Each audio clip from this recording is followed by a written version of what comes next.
दिल्ली तशद्दुद 2020 के दौरान पुलिस पर पिस्टल तारने के इल्जाम में शाहरुख पठान ने जेल में हमले का इल्जाम लगाया है। उसने हाई कोर्ट से सिक्योरिटी की गुहार लगाई है। कहा है कि जेल अफसरान ने उसके साथ मारपीट की है। दिल्ली हाई कोर्ट ने शाहरुख की अर्जी पर सुनवाई करते हुए इसके लिए ट्रायल कोर्ट में अर्जी देने को कहा है। वाज़ेह हो कि शाहरुख पठान ने साल 2020 में दिल्ली तशद्दुद के दौरान दिल्ली पुलिस के एक हेड कांस्टेबल दीपक दहिया के ऊपर पिस्टल तान दिया था।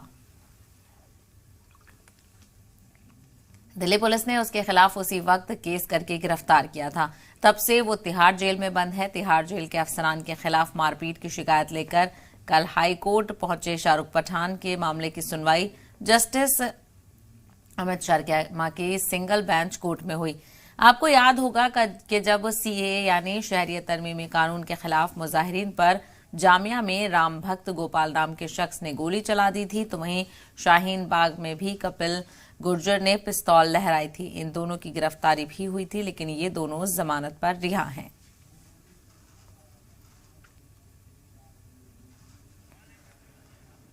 और इसी मामले को लेकर मजीद जानकारी हासिल करेंगे। हमारे नुमाइंदे शुएब रजा इस वक्त हमारे साथ जुड़ गए हैं। शुएब रजा, शाहरुख पठान के मामले को लेकर क्या कुछ जानकारियां मिल रही हैं और क्या कुछ कहा जा रहा है?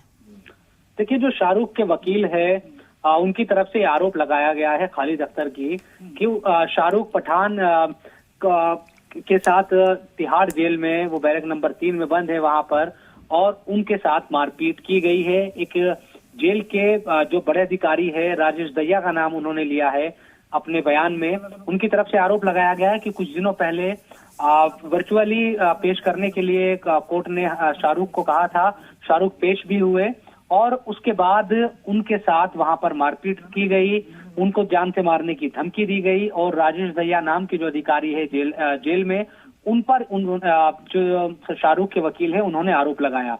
एक बड़ी बात यह है, हम ये देखते हैं क्योंकि जब दिल्ली दंगों की शुरुआत हुई थी तो शाहरुख का जो चेहरा है उसको सबने देखा था। उस पर कई तरह के जो आरोप है वो लगे थे, तमंचा लहराते हुए, और पुलिस अधिकारी, पुलिस के जो जवान थे उन पर तान दिया था तमंचा।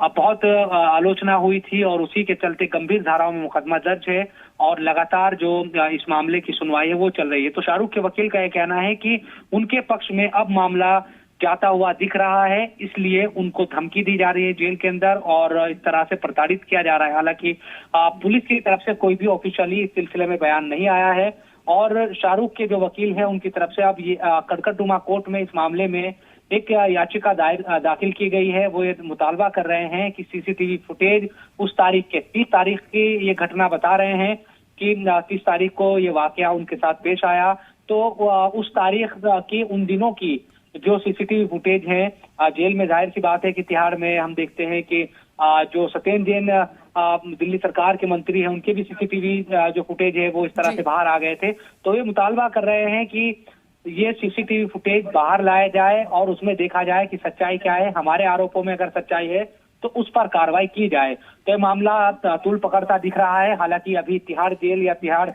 जेल इंतजामिया की तरफ से कोई भी जो बयान है वो ऑफिशियली नहीं आया है इस सिलसिले में, लेकिन उनके वकील वीडियो में भी और लिखित में भी इस तरह के जो आरोप है वो लगा रहे हैं।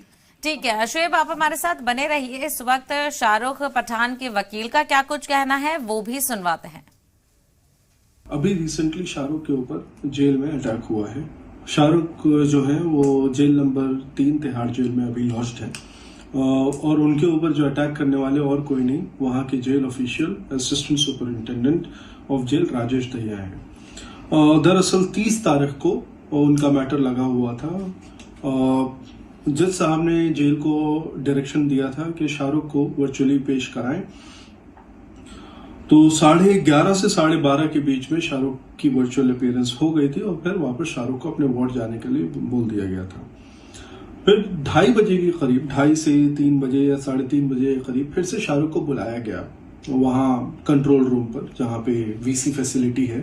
उनको ये कहकर के बुलाया गया कि तुम्हारी अपीयरेंस मार्क नहीं हुई है और तुमको फिर से कोर्ट में प्रेजेंस तुम्हारी मार्क करवानी है। उनको बुलाया गया वहाँ पे और जैसे वो वहाँ पे पहुंचे हैं, राजेश दहिया जो कि जेल के असिस्टेंट सुपरिंटेंडेंट है, उन्होंने शाहरुख के ऊपर हमला कर दिया। उन्होंने शाहरुख को अटैक किया, कई सारी गालियां दी हैं और धमकियां भी कई सारी किस्मों की दी हैं।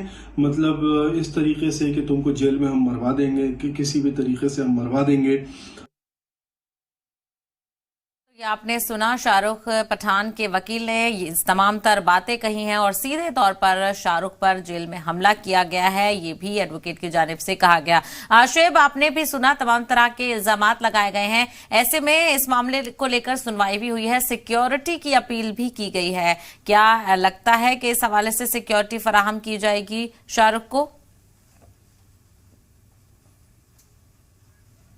शोएब, आपको आवाज जी जी साहिबा, देखिए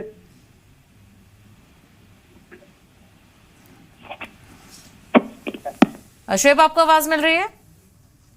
चलिए, तो दोबारा रुक करने की कोशिश करेंगे, लेकिन फिलहाल आपको बताते चलें, दिल्ली हाईकोर्ट ने शाहरुख की अर्जी पर सुनवाई करते हुए इसके लिए ट्रायल कोर्ट में अर्जी देने को कहा गया है। वाज़ेह हो कि शाहरुख पठान ने साल 2020 में दिल्ली तशद्दुद के दौरान दिल्ली पुलिस के एक हेड कांस्टेबल दीपक दहिया के ऊपर पिस्टल तान दिया था और दिल्ली पुलिस ने उसके खिलाफ उसी वक्त केस दर्ज करके उसे गिरफ्तार कर लिया था।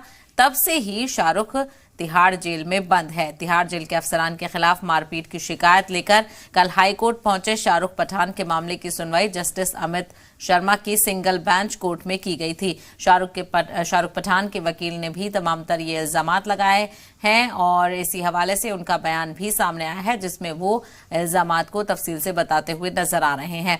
साथ ही साथ इस मामले की मवाजना कई और मामलों से भी की जा रही है। शोएब, आपसे जानना चाहेंगे, चूंकि शाहरुख के वकील ने भी काफी सारी बातें कही हैं इस मामले को लेकर, अब ये कहा गया है कि ट्रायल कोर्ट में अर्जी दी जाए, क्या ट्रायल कोर्ट का रुख किया जाएगा? देखिए, मामला इसलिए ज्यादा संजीदा हो जाता है क्योंकि जेल के बड़े अधिकारी पर वकील आरोप लगा रहे हैं यकीनन, और वो ये भी दावा कर रहे हैं कि कोर्ट का ही रुख उन्होंने किया है इस सिलसिले में और वो चाहते हैं कि सीसीटीवी फुटेज सामने आए। अगर कोर्ट की तरफ से इस तरह के आदेश दिए जाते हैं, कई मामलों में हमने देखा है कि सच्चाई पता लगने को लेकर, क्योंकि शाहरुख का जो मामला है, जाहिर सी बात है उनके खिलाफ भी गंभीर धाराओं में मुकदमा दर्ज है और दिल्ली दंगे के मामले में उनको आरोपी बनाया गया है। तो सहानुभूति तो किसी को नहीं है, लेकिन तब भी आप किसी भी शख्स को तब तक अपराधी नहीं कह सकते जब तक उस पर अपराध साबित ना हो या अदालत को तय करना होता है। उससे पहले अगर इस तरह के मामला सामने आता है तो यकीनन सवाल खड़े होते हैं।